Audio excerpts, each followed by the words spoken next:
Happy Mental Push-Up Monday, baby. We here. And I'd just like to give a big old thank you to each one of you checking out this vlog today. This vlog is all about who we be. Us getting in the gym and working on us. Because the most challenging yet rewarding workout that we will ever do is on ourselves. About mastering self. So thank you again for joining this vlog. What I need you to do before we jump into today's mental push-up, I need you to share this video with 3 people, subscribe, like, all of that. But let's jump right into it. Several weeks ago, I discussed that when I was in 5th grade, it was my first time playing on a team, and my coach had pulled a few of us aside and said, if you guys work really hard, you're going to earn a full scholarship to college. You won't have to pay a dime. Now, he told me this in 5th grade. But in 11th grade, no one was calling. I had one letter that was sent to me. It was from Millsaps College, and it was a Division III, and I had set my mind. Now, initially, when I was younger, I thought I was going to University of Tennessee. But when I got to 11th grade, I realized that I'm probably not going to go there. No one is even calling me. Probably not going to Tennessee. But I knew one thing I did want to do. I wanted to play Division I basketball.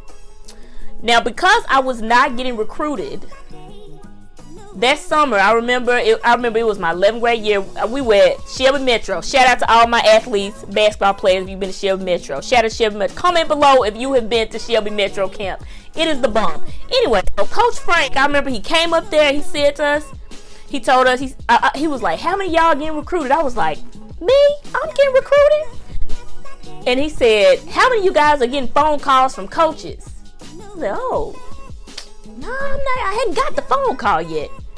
He was like, you not being recruited. I was like, but I got a letter. No, that wasn't being recruited.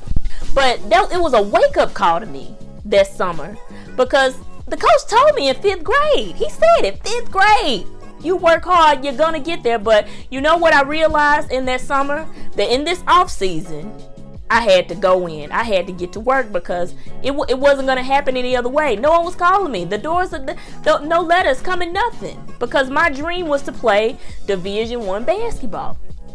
And that summer, I put in overtime. I remember I go hoop at the precinct. Shout out to all my basketball players if you went to the precinct before. Drop a comment below if you've been there before. But I would go to precinct. I would stay there all night. I would do push-ups. I would shoot up every time I had opportunity to play basketball. But in the off season, I was going hard trying to get this scholarship. And it paid off, because I earned a scholarship to Marshall University. Shout out to all my herd out there. Comment down below if you went to Marshall. Shout out to all my Thunder and herd representing.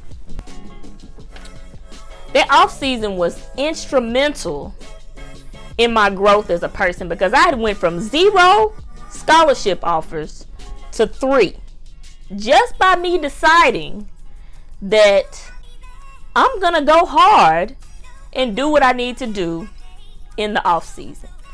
And that translated over every single year when I was in college as an athlete, as a teacher, always self-reflective and looking back and saying, what do I need to do to get better? What are the things I need to strengthen? How did this year go? What do I need to do to improve myself as an athlete, teacher, as a person? And so the summer feels like the off season to me. Well, what does this have to do with me? Well, I think through the lens of, in education, our season is coming to a close. Testing season is over.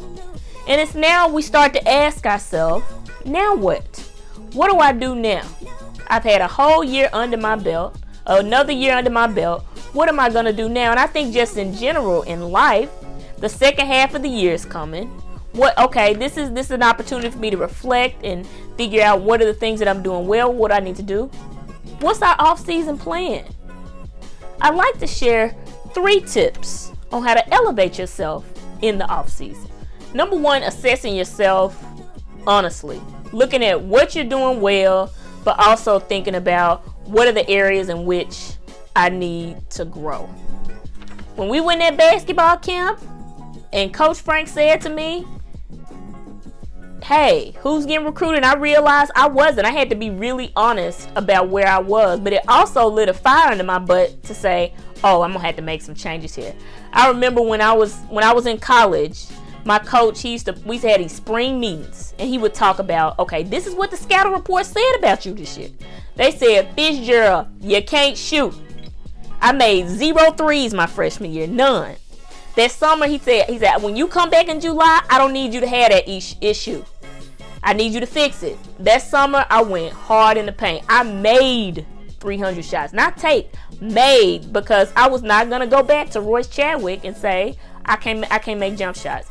And the lesson of that is we have to continue to elevate ourselves. Can't get comfortable, and we have to continue to improve our skill set and work on those things. The benefit of being honest and where we are is we can do something about it. It's kind of like Iyanla says, beloved, we can't repair what we're unaware of. If I don't know I have the issue of shooting, I couldn't go do anything about it. And I often think about my first year teaching. Lord knows the struggle bus was real. 7 periods. Shout out to Miss Malone. Woo! Never forget. I had to be so real about the struggle I had that first year that I had to make some changes, because I learned very quickly after that first year. I said, oh, I'm going to need some procedures and routines for this to flow a little better. We never really get into math because I can't manage my class. So the lesson of that is just assess where you are honestly, but the other part of that is feedback. To get a true assessment of where you are, ask a trusted colleague, a friend, someone that can be completely real with you. Create a plan of how you're going to strengthen those things and improve those other areas. Do I need to attend a professional learning experience? Do I need to attend some training? Do I need to work with someone who already has that skill set? Do I need to hire a coach? What's my plan of attack? I remember when I was in college, they used to give us this thick green book of how we were going to get better in the off season. I remember it would have how much weight we had to do, how many sprints we had to do, how fast we had to make it, and I knew what I had to do every single day. I would wake up at 5 a.m. I would go do my sprints. Then I would go to the gym in the afternoon. I would lift weights, and then after that, I would go to the gym and I would make shots. I had a very full day, but I knew my plan because I knew where I was going. I knew what I needed to work on. I had to learn how to shoot. I had to get strong, and I had to get faster.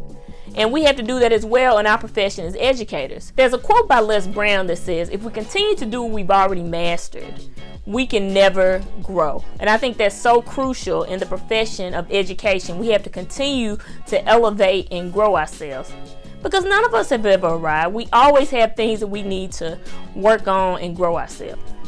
But in order for that to happen, we have to have a very clear plan on how we're going to do that in our respective off seasons. Number 3, have a growth mindset and get to work. Yes, get in the gym and do those push-ups, baby. There's a quote that says, success can only happen with a mindset to support it. Sit with that for a second. Success can only happen with a mindset to support it. I think often we get caught up in the technical work of doing things, but it all starts right here between the ears. We've got to believe that it is a possibility and we can get smart at anything. We don't have to be an expert yet. It's about us putting in the work and effort. We can, though. We can. And secondly, just get to work. Execute, baby. I was talking to my coach today, and she was saying information is great. But guess what, my friend? You're going to have to execute on it. You're going to have to do something with it. And it's the same thing when we think about our plans. Say, okay, this is what I'm going to do this summer. Execute it. Just get to work. That's it. Get in the gym and work on your craft and your skill of teaching to better empower our students. Close it out with this. It wasn't that I have ever been the most talented individual in the world. I was short. I couldn't shoot. When I became a teacher, I was just sub. And the job that I have now, I really wasn't even supposed to have that. They sent me a rejection letter and I stalked them. That's how I got the job. Yes. Not supposed to be there. When you start putting in that work in the off season, everybody's not doing it. You start to separate yourself and you start to move to an elite level in your skill set and master the skill I was talking to someone the other day and they were saying you become a master at something when you're willing to be bad at it. So that means pushing outside of that comfort zone. So let's wrap this thing up in a nice little bow. Number 1, assess where you truly are. Whether that's getting feedback from another colleague, looking at what worked, what didn't, how can I adjust. Secondly, create a plan to address those things. Do I need to go to professional learning, get a coach, whatever those things to help you grow and improve it. And then thirdly, a growth mindset and get to work. Get out there and do the push-ups. But we have to have an open mind. Success can only happen with a mindset to support it. So it all starts right here with the belief that it's a possibility. Thank you again for checking out this video. Let's get out there this week and do those mental push-ups. And I need you to share this video with 3 educators this week. And comment below, what are you going to commit to growing yourself in this off season? I want to hear from you because this is a conversation. Be bold, be brave, be you, because you, my friends, are beautiful. And I'm out.